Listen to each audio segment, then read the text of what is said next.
तोरा तू गोरे छछुनारो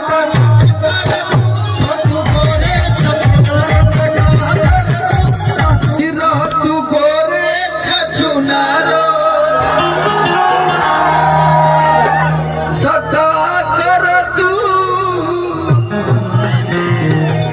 हर की पोती पाउडर जब न खरा हजार कर तू मेरा रुआ कह दिया कि गेहूं काटब ना करैले बानी और का कहतिया अरे की राशन लेके आई बुकान और बनवाली बिपिया चला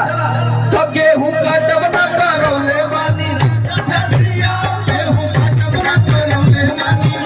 फसिया गेहूं काटब ना करौले बानी फसिया बाबू ई तमे अररुआ कह दिया कि गेहूं काटब ना करौले बानी राजा चाचा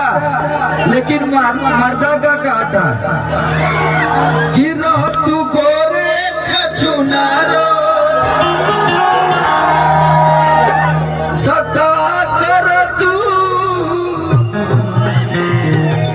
हर की पोती पाउडर जब न खरा हजार कर तू चल बाबू तोरा तू गोरे छछुनारो तू गोरे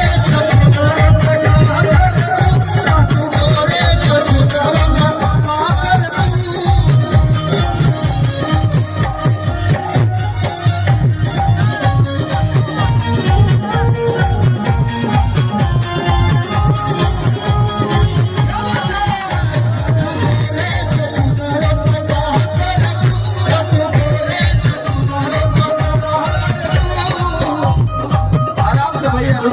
आराम आराम से दोनों घबराए के ना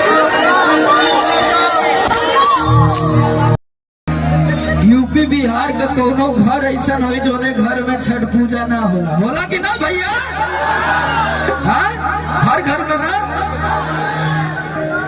कि घरे घरे होके लागल छठ के पूजैया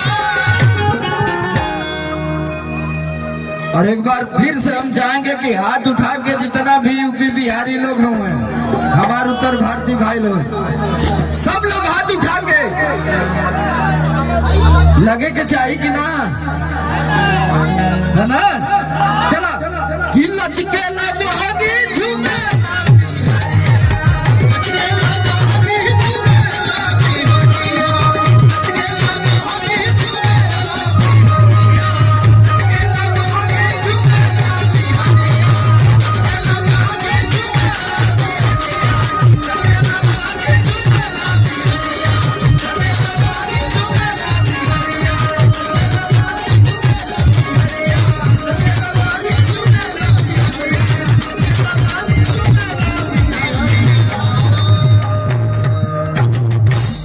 एक बार प्रेम से बोलिए छठी मैया की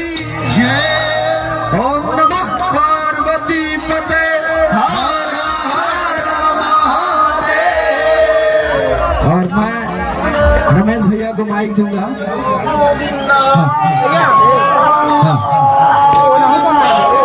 हाँ आइए ना।